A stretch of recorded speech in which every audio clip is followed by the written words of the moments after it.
et à la francophonie de la République française. Madame la ministre, bonjour, soyez la bienvenue. Merci beaucoup, au Cameroun. Merci. Madame l'ambassadrice, monsieur le conseiller, Monsieur Derchu. un de mes collaborateurs ici du groupe.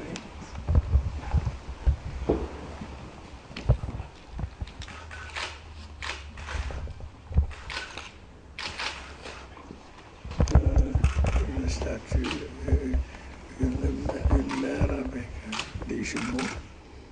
Mais c'est symbole de l'esthétique, la fécondité, tout, enfin, c'est africain. Merci beaucoup. Hop. Et ça, c'est une médaille commémorant les 50 années d'indépendance du Cameroun.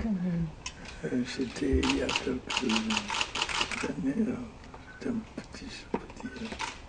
Merci. Nous avons échangé sur plusieurs sujets avec le président. J'arrive de RCA, donc nous avons fait ensemble un point sur ces questions, notamment effectivement l'accueil des réfugiés de RCA ici au Cameroun, plus de 250 000 aujourd'hui, de la possibilité qu'a donné le Cameroun aujourd'hui à ses citoyens de RCA de participer au vote de décembre prochain. Et puis également d'évoquer avec le président sur ces questions de réfugiés, de comment soutenir davantage et notamment les provinces qui sont le plus touchées par l'accueil de ces réfugiés. Vous savez, j'ai envie de dire que c'est des bonnes leçons données à beaucoup de pays, cette solidarité sud-sud.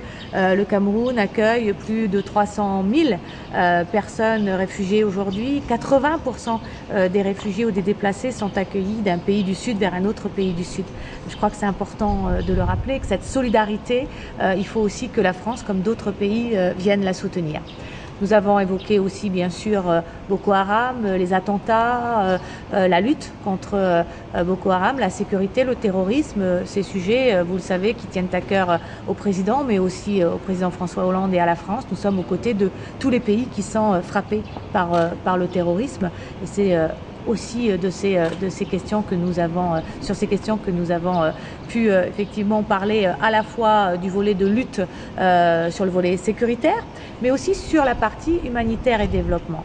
Je crois, et nous en sommes d'accord, que bien sûr il faut lutter sur le volet sécuritaire, mais il faut aussi maintenant assurer le développement de ces territoires qui sont touchés par le terrorisme, faire que les jeunes qui y vivent, les populations qui y vivent retrouvent le chemin du développement. C'est là aussi une vraie possibilité de lutter contre cette radicalisation, et la France est aux côtés du Cameroun avec l'Agence française de développement, avec d'autres partenaires pour que des projets soient multipliés dans le pays en ce sens. Alors nous attendons tous de cette COP21 la même chose, c'est-à-dire un avant et un après Paris. Vous savez, dans cette année 2015, il y a eu des grands rendez-vous internationaux et ça va se terminer à Paris. Il y a eu Addis Abeba avec le financement du développement. Il y a eu New York avec la définition des objectifs de développement durable et il y a Paris sur la question du climat. Pourquoi je dis ça? Parce que le monde de demain, celui de 2030 et après, on le veut à zéro carbone et zéro pauvreté. Et le Cameroun est bien au centre de à la fois la lutte contre la pauvreté et la lutte contre le dérèglement climatique. Ici, on subit les effets du dérèglement climatique sans jamais avoir pollué. Comment? Eh ben, par la montée des eaux, puisqu'on est sur un pays, on est dans un pays qui est au bord de mer. On le connaît sur la désertification, le désert qui gagne du terrain. On le connaît sur la forêt, déforestation, gestion des forêts. On le connaît aussi, bien sûr, sur la question de la dégradation des terres également.